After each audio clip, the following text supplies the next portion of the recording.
Hello, here we go. It's the Cop-Eye Podcast.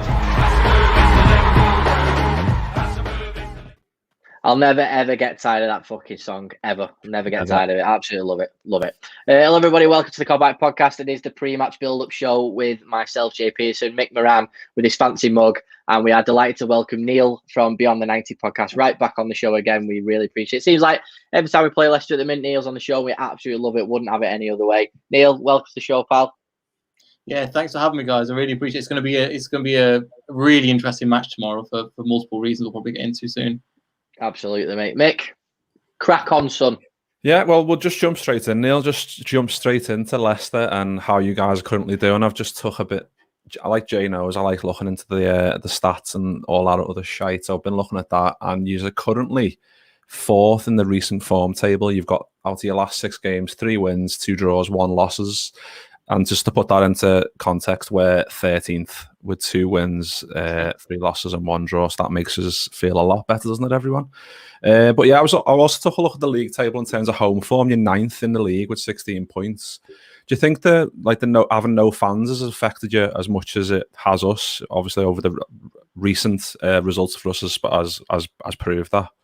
Yeah, especially last season. I think after a while, it takes time to realize, okay, you've not got fans. But we came back from from lockdown and football came up again. Obviously, we're happy, but it was so strange. Again, probably like you guys seeing a quiet crowd and hearing the synthetic crowd, and it just wasn't the same. And I think the players really took into that and didn't really perform as much. Now you kind of, wherever you go, you're going to have that, so you're kind of used to it. So, but again, I think it's pretty much with every team now, their away form's better than their home form. I think that's just across the board in general. But yeah, it's something that we've adapted to. But most of our big losses, apart from the Liverpool away game, have been at home, to be honest. Yeah, because I was looking at the away form as well. I think he's joined top with United on 27 points. So I think it's just one of those seasons, isn't it, where there's no fans to make that difference. And I think obviously we know firsthand that what Brendan Rodgers' sides are like. So I think that's tailor made to having no fans, really, because the high press and the way he wants to play off from the back and whatever else and going gung-ho, that's obviously went in your favour, hasn't it, a little bit? And that proves how well you're doing in the league so far. Yeah, he's took a while to figure it out. I mean, when we came from last year, when after lockdown, our form just dropped off a cliff. Again, we weren't really doing that well. We were doing all right at the beginning of the season and we just tanked. And Brendan Rodgers said to us, the team, I don't know if he said the same thing to your guys, but when he was manager of you guys, our second half performance always gets better, and it did anything but. We just kind of sloped all the way down at the moment.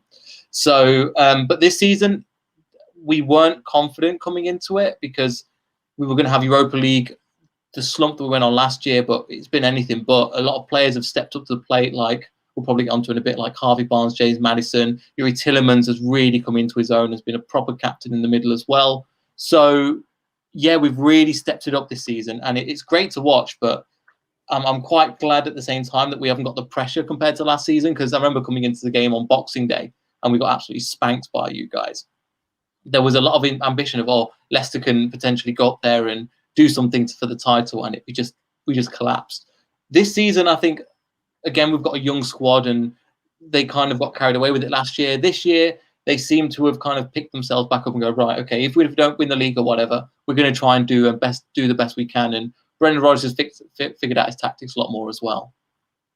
Yeah, and I think like you said, your teams came on quite a lot. You've got a young team, but the more they stay together and adding great additions, like we're going to touch on James Justin soon, who's obviously the bad injury. We'll touch on that a bit later on. But the main thing for me is that Vardy's unfortunately back for Liverpool fans. He came on, didn't he, against he started against Brighton, was it, in the FA Cup on Wednesday?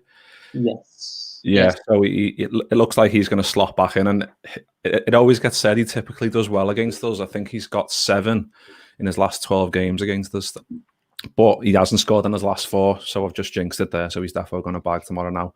But he, in terms of what we're looking at, we've got, I'm going to touch on this with Jay a bit later on in this show, but we've lost Fabinho as well today for tomorrow. We've also lost Matip and Van Dijk and Gomez. So all we've got in terms of centre halves is Nat Phillips and the 2 guys we brought in. So Jamie Vardy must be absolutely licking his lips in terms of coming up against them, mustn't he?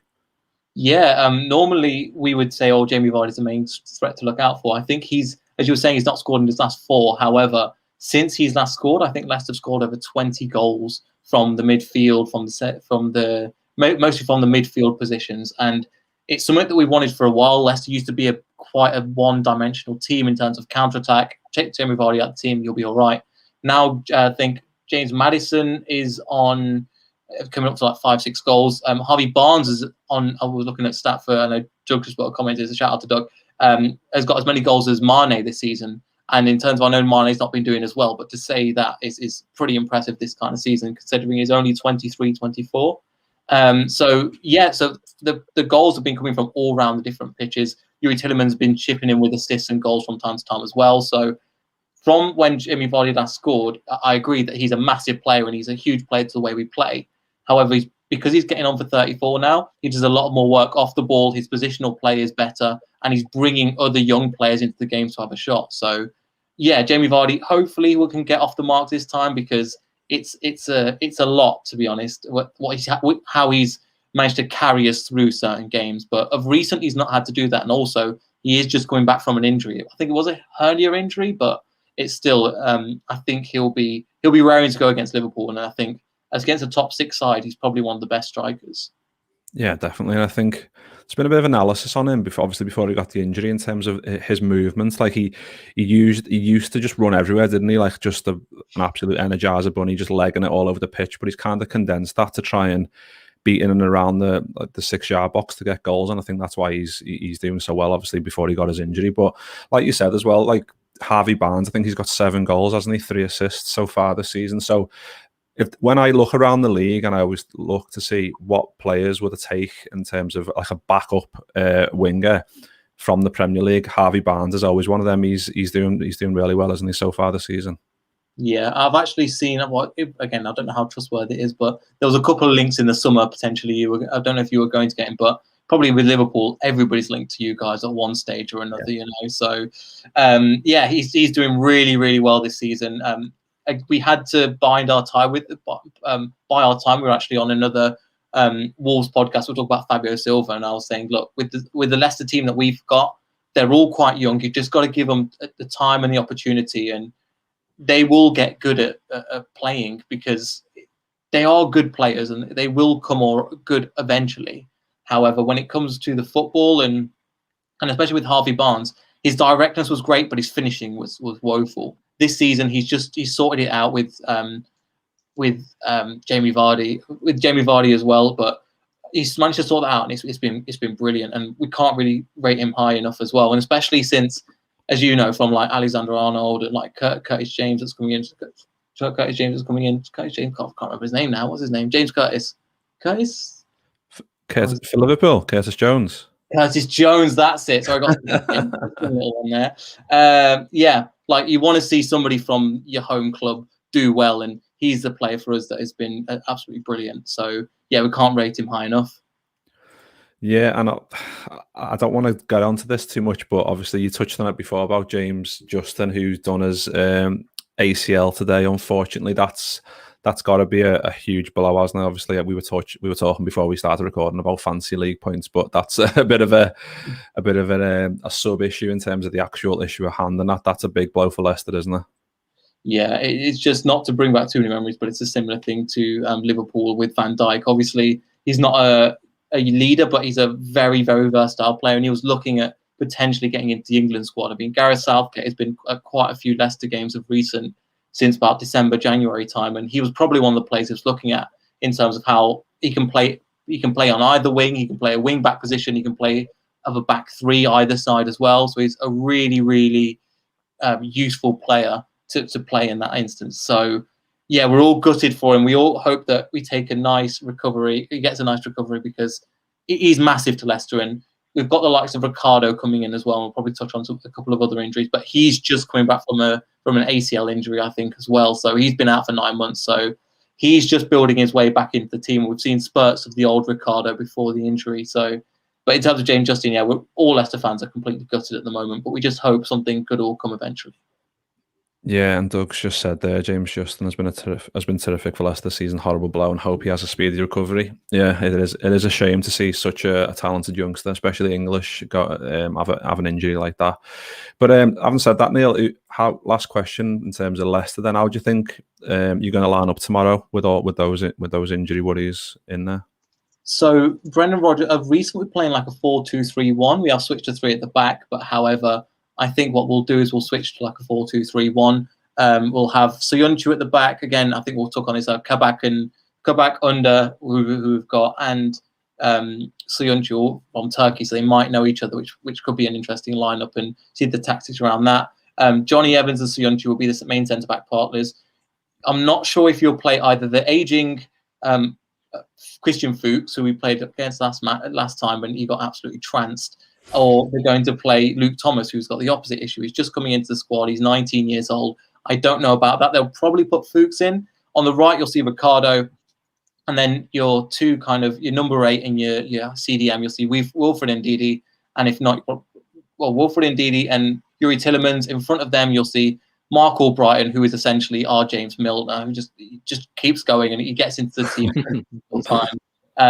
And then you've got Maddison in the middle, Harvey Barnes on the left, and then Jamie Vardy up top. So like a 4-2-3-1. Yeah, that sounds like a good team, doesn't it, Jay? Frightening. Oh, fucking do right, mate. I'm not nervous about tomorrow, lad. I'm not going to lie. It's just one of them things we've done all right at the Walker Stadium last couple of years, but overall it's never been like sort of a happy hunting ground, has it? You know what I mean? Like if you think about 18-19 when we were you thought it was tough to get the first goal. Alisson does his little jig and falls over, and Leicester is such a good side. And the year they won the league, they absolutely battered us with Jamie Vardy's probably his best ever goal he scored for Leicester. But Neel will probably tell me otherwise. That he's probably scored a better goal. But for me, that was Jamie Vardy's best ever goal. It's been a good goal, and that one as well. Just to bring you back on something, the Walker Stadium will not be called that in 20 odd years now. Yeah, so. It's showing me age, mate. You know what I mean? I'm just showing me age. What's it called now? King Power, isn't it? King Power. That's it. Yeah. See what I mean?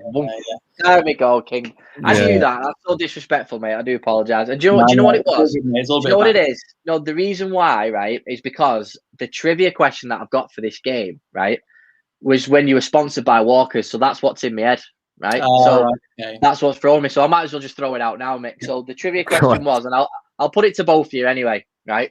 So when you were sponsored by Walkers at Filbert Street, Liverpool's last game at Filbert Street, right? Mick or Neel, can you tell me the score? 2-0 Liverpool. It was October 2001, if it helps. 1, I think. Say that again, Neel. 3-1 to Liverpool. Close. It was 4-1. Okay. It was 4-1 that day.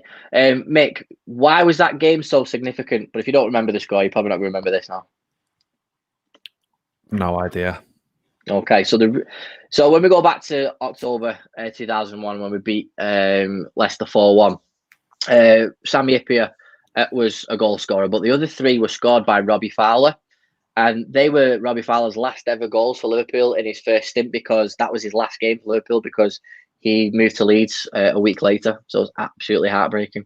I saw that today actually on Liverpool's Twitter, so I should have known that answer. Yeah, it's quite a significant game. So every time I see the highlights for that game, like when you look back and you think, yeah, that was just heartbreaking, because it was a hat trick and it was his last time we'd ever see him. We didn't even get like a goodbye. Neel, can you guess who the goal scorer was for you, man? 2001. I think it might have been Heskey. No, he was with us at that time. It was after Liverpool had. It was the season after Liverpool had won the domestic a cup treble. So we'd had Heskey for 2 years by then. He was a midfielder. Muzzy, is it? No. The midfielder was a legend for another club for a long time. He was captain of his previous club. Right little nasty little git he was in the middle of the park. Short ass, bit of a temper on him. Neil Lennon. No, he was on I'm a Celebrity at one point a few years back. Should know this, right? No, I've got nothing, mate. I've got nothing. Dennis Wise. Dennis Wise, right? Dennis Wise was the answer there. That one, yeah. So that that was why Walkers was in my head, because that's, you know, when you're collecting your stickers, you're like, oh, they're sponsored by Walkers. That's why, mate. So I do apologise about that. But yeah, going back to the game, Mick. I mean, fucking hell, it's a 6-pointer. It really is. You know, we want to be putting some distance between us and the teams around us, and this is the perfect opportunity. And I said the exact same thing when we were playing West Ham. It was the perfect opportunity to do that, and you know, the subsequent games haven't looked very good for us. So it's imperative that we win tomorrow, and you know, it's going to be so bloody tough. And I'm not looking forward to it whatsoever, because one, it's the early kickoff, and Liverpool don't like early kickoffs. Yeah. Number two, it's away. Liverpool don't like playing away. And it's just, everything's just like stacked against us. With Fabinho being out, we've got no fucking players left. You know, so it's going to be interesting tomorrow. But I'll be overjoyed with 3 points tomorrow, because Leicester are on fire, and I was gutted for Leicester that they didn't make the top 4 last year, because I really thought they were going to do it. Especially when we had the game on Boxing Day, I thought Leicester were going to do it, but they've gone again. They've got a chance, and you know, I really hope that they cement 4th, but we cement 2nd. But that's what we want to do. You know, City, you might as well just forget about them for now. Anything can happen in football, of course, but we don't want to be getting dragged into what's going on between the teams that are below us. We don't want that to happen, because any team of up to about 6 of us can get the top places, and it's really frustrating. But it's just going to be so interesting now how the team lineup goes, and I can't wait for Twitter to blow up in the morning when Klopp announced the bloody lineup. Yeah, well, we'll jump into that, Jay, because I touched on before. Fabinho is out. Klopp also said he doesn't know if he'll be fit for Leipzig on Tuesday, and he doesn't know if he'll be fit for Everton next Saturday. So that's sound news, isn't it? That's just what we need. Oh, mate, it's just like someone made a deal 30 years ago or whenever it was, and said, "Right, you're not going to win the league for 30 years," and then it's like, the year after you're just going to fucking collapse, and it's like, you just can't write it, mate. It doesn't surprise me with the amount of injuries that we've had this season, with Fabinho being out. I'm just like, right, okay, it is what it is again. We can't handle it. The only positive I can take from it is the fact that I really hope Klopp just shoves Davies and Kabak in at centre half. That's what I'd love to see. I'd love to see that partnership, because Henderson needs to be playing in midfield. It's like Neel said before, they've got such a strong midfield that we need to have that battle as much as we can. We need to match it, and without Hendo in there, we're screwed. I'll be honest, because it doesn't look like Thiago's going to play either. You know, that's a bit and ahhing as well. So that's an issue. But so for me, if you're getting these 2 centre halves in, just fucking put him in the game now. What's the worst that can happen right now for Liverpool? Fuck all. It can't get any fucking worse. Put the pair of them in and let's just see how we get on. It'll be the fucking 50,000 centre back pairing we've had this season. But fuck it, let's just see how it goes. Yeah, I think it'll be like the 13th or 14th owner centre back partnership for this season alone, and we've only played like 20 odd games. It's fucking mental. But Doug's just came in here with a little team news prediction. Alisson, Trent, Kabak, Phillips. See, Kabak Phillips I wouldn't be bothered by, only because if, like you said, Jay, nail on the head, we need Henderson back in midfield, and I don't think. Yeah. Nothing was mentioned about Thiago, so I don't know if that's in the embargo. That'll come out at 10:30 tonight about Thiago, because he hasn't been training. Yeah. But we need to get 2 defenders, 2 centre halves back into centre half to win this game. So, and what a test it's going to be up against if Jamie Vardy plays like we all expect him to. If it is Kabak and Phillips, or Kabak and Davis, what a test up against Jamie Vardy. That's going to be a tough one, isn't it? Yeah, absolutely, mate. And even I've said earlier in the week that I wouldn't mind if it was, a Davies and Hendo. This is when I thought Fabinho was fit, because like you're getting 2 English lads at centre half playing against an English centre forward, and Davies is more than capable of handling a footballer. Do you know what I mean? In terms of the way Vardy plays of his English game, but he's absolutely lethal, Jamie Vardy, at the end of the day. And maybe it's too big of a test for Davies, but it's one of them, isn't it? But again, just Kabak and Phillips, I'll take. Whatever we've got to do to get Henderson in that midfield. But it's a test. Jamie Vardy against anybody is a bloody test. Yeah, well, Dan said there, Kabak and Hendo. Yeah, you know what? I can see him. I can see it. I can see it a mile off that he's going to pick Kabak and Henderson, and we're just going to not struggle. But it's no coincidence that we've had a little bit more of a drop off since Hendo's had to fill in at centre half, because he is that leader, and when he's in there, you'd only notice it when he's not. When he's out injured, or if he's not in the right position, you notice it. But it's gonna be a a tricky game. But we also got some more news as well today about Naby Keita and Diogo. I keep saying Diego, just you keep saying Diego. Every time I'm on here, I say Diego. When I say it normally, I say Diogo. But when I'm on here, I don't know what it is. Like my brain just fucking collapses or something. But yeah, he's going to be out for another 2 to 3 weeks, which is the same news we keep getting every 2 to 3 weeks. It's going to be another 2 to 3 weeks. So I don't know what is going on there. Naby Keita might be another 1 to 2 weeks apparently. But it's at least some good news, isn't it, Jay? That we've got. There's at least a little glimmer of light at the end of the tunnel in terms of those two coming back and hopefully staying fit.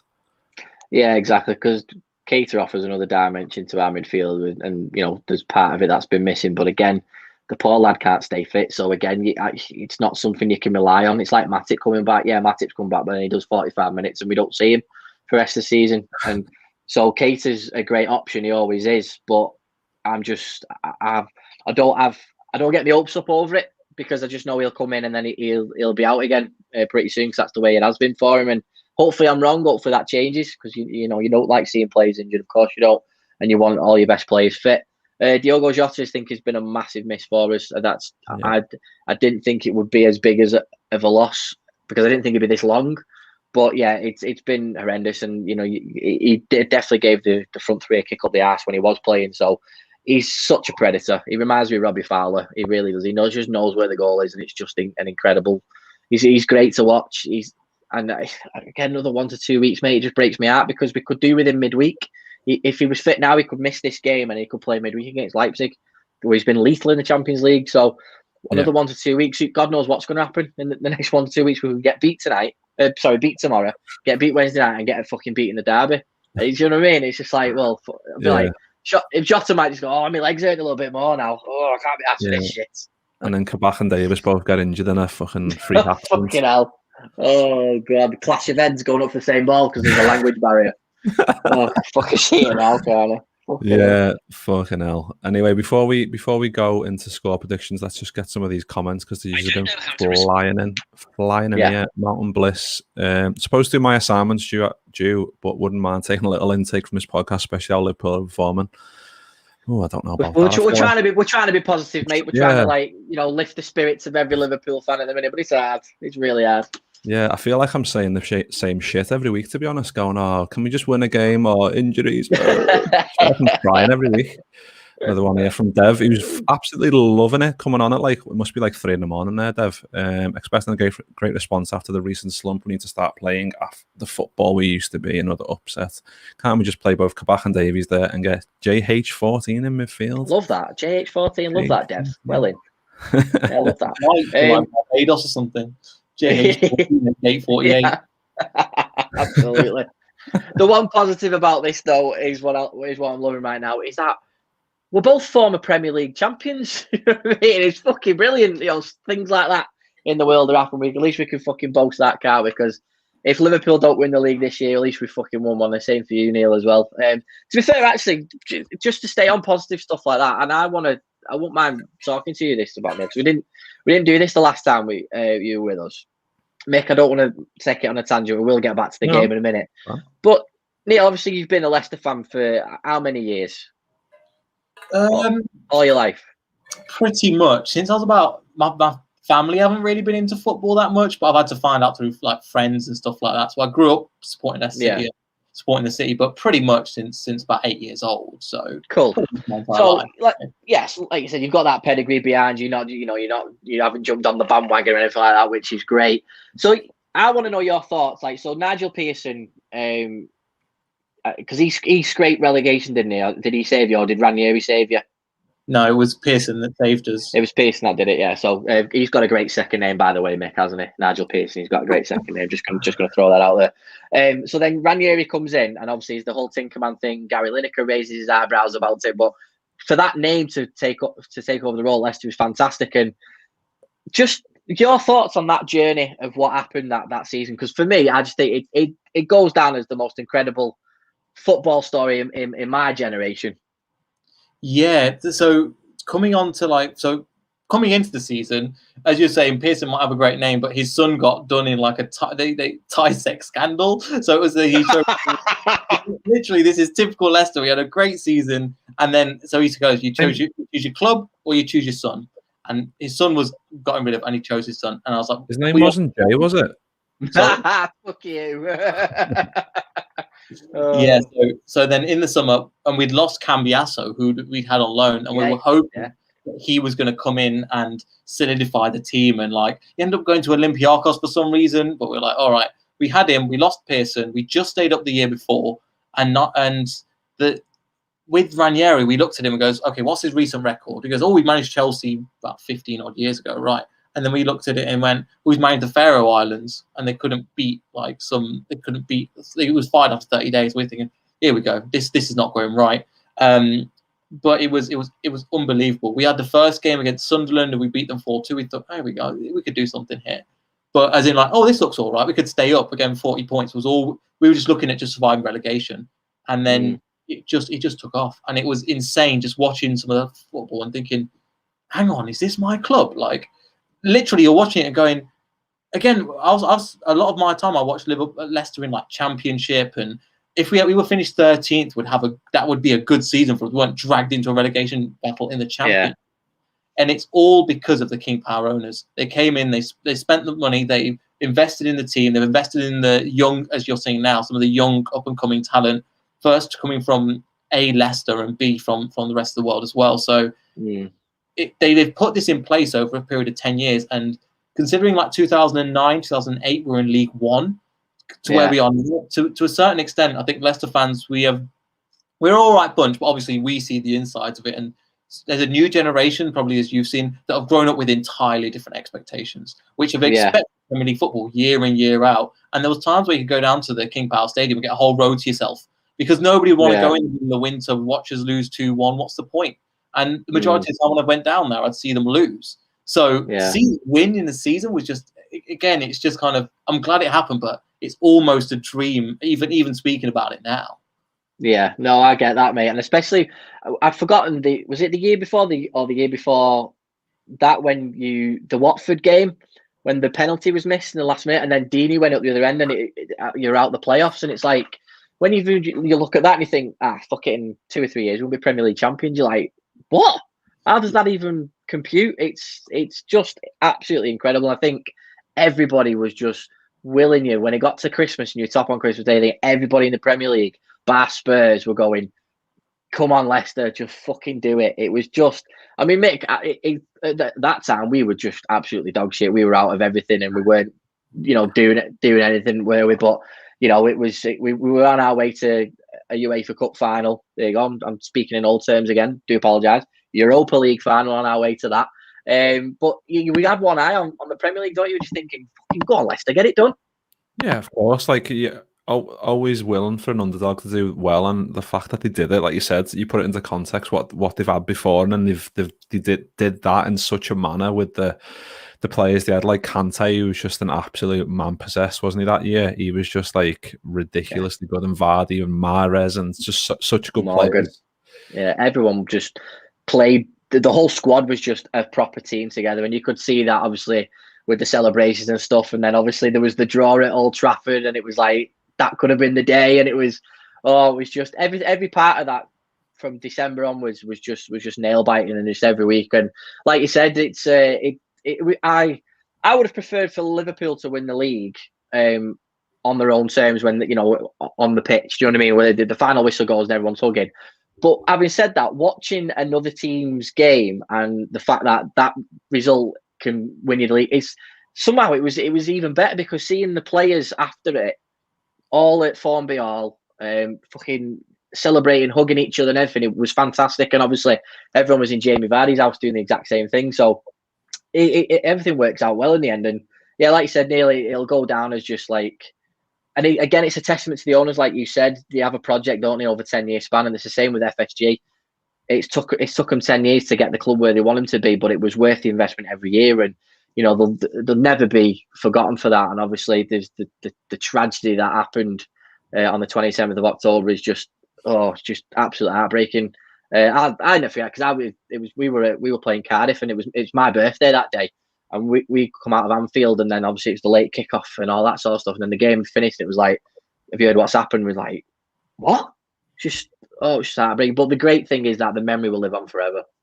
Yeah, and the owners of, again, it's really interesting to hear that, obviously from your end, but at the same time, like when the owner passed away, we were at the game and we'd just gone for a curry round the corner, and we're not letting anybody through that street, as you can imagine. They were just, and they were looking at it going, yeah, they used to fly the helicopter, and every time I was like, that's not happening, right? We went down the next round and we saw all the the amount of flowers and Scott. Like, I left a scarf, so I'm like, right, that's fine, but the amount of people that came on the walk, and it was just insane that time. Where again, we were probably going to bring in Brendan Rodgers about the end of January, but this just took over everything, and football just didn't feel the same. And I think we went to Cardiff not the week after, because I think we had a week off, but the next game we went to Cardiff and Gray scored a great goal there.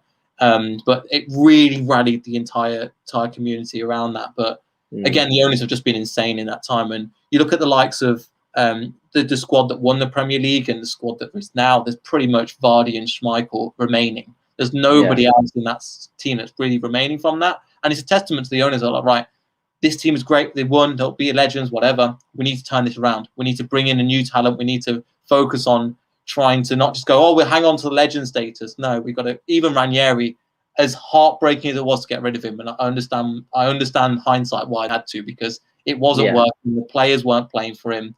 They were all focused on the Champions League rather than the Premier League, and we needed a shake-up, but at the time that was a painful one as well. But yeah, back to the owners, they've just been absolutely brilliant. But it's just that I think, like every Premier League owner at the moment, they're just suffering because of COVID. Yeah, absolutely. So with that in mind, what's your expectation? And obviously, the first one is your hope. Obviously, you hope you're going to get top four because you've had that taste of Champions League.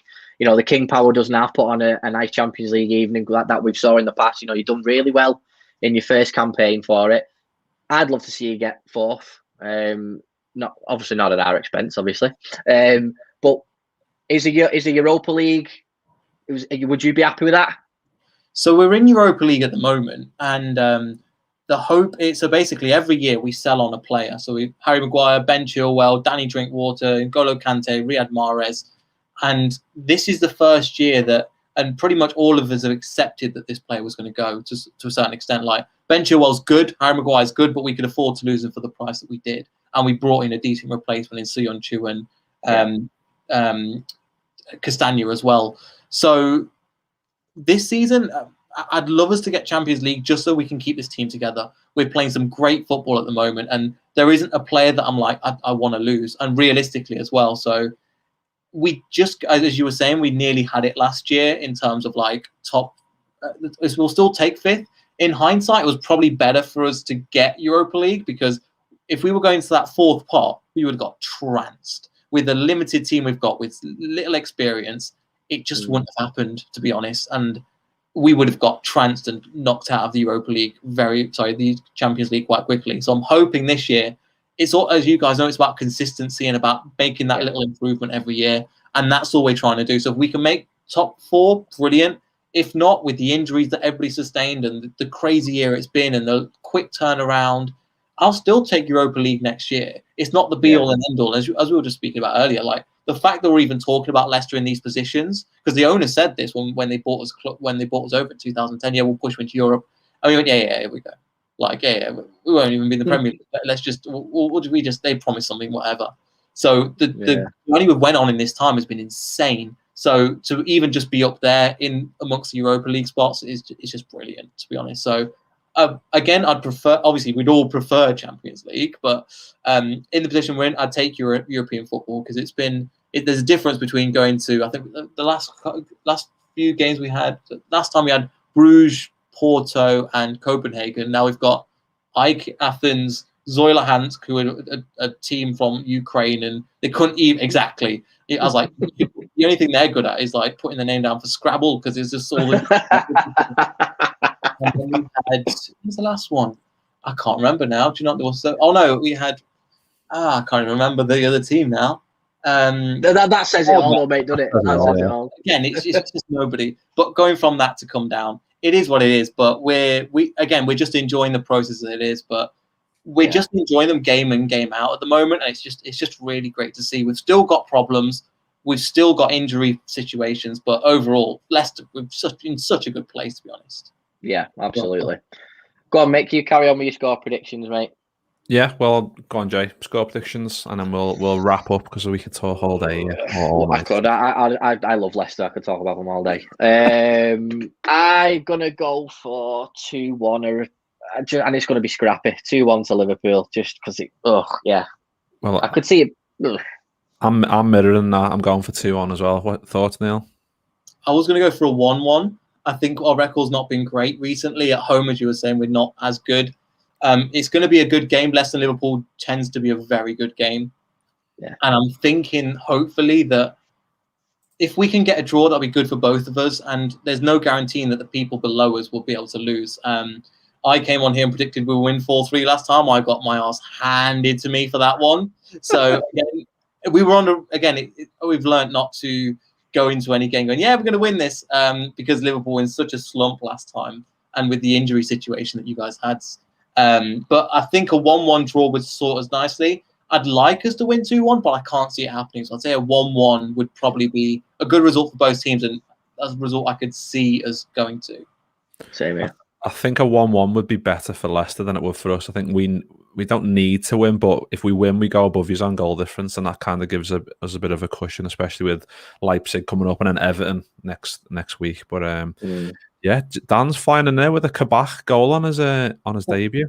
Okay, now sorry to mention before I got in, Leicester are awful at set pieces, absolutely awful. So again, just from Kabak, if you're going to get a goal, it'll probably from set pieces because we can't defend them to save our lives. I don't know if it was the same thing when he was in charge of Liverpool, where we were just really nervous every single time that we get a corner. We're like, oh, this looks like it's going in. Schmeichel's been in form recently, and he's been absolutely amazing. Best form of his career. However, we're having to rely on him because the zonal marking / man marking, whatever is going on at the moment, it's just been crap. But is that the same with Liverpool when Brendan Rodgers was in charge? Yeah. We conceded from everywhere when he was in charge, mate. Yeah. That was the be all and end. It was a case of if Liverpool were going to beat anybody, it was we'll just score more goals than you. But our defensive record was shocking under Brendan Rodgers, so it sort of is mirrored. I can't really remember that us conceding that many set piece goals. There probably is loads, considering when it cost us a league title at one point. So yeah, it just must be the way he likes to play football. But I would say let's compare his Celtic record, but there's no point even having a look at Scotland. No offence to it, but no. Well, I think because, like you said, Jay, we had Suarez and Sturridge, so it was kind of like, go on, fellas, just go and win us the game. We'll just be as shit as we can back here, but just please score for 7 and let us win 7-6. So that was kind of that's what it was. Yeah, it's a fun season. Not gonna lie, it was a fun one. But yeah, we'll leave it there, fellas. Thanks to Jay for jumping on. Thanks to Neel. Thanks to Neel for jumping on and give it for the second time. One more time, Neel, and you get your hat-trick match ball, mate. So we'll make that happen for you next year, and we'll all sign it, and that'll be a treasured memory for you, just for the future when we're all famous and that. But please drop us a like, comment your score predictions, and subscribe. And we'll be back tomorrow with the team news. What time's that going to be? 11:30? Something like that, right? Yeah. 11:30. So we'll be back with that, and then we'll be back straight after for the match review. So join in on that one, and we'll see you in a bit.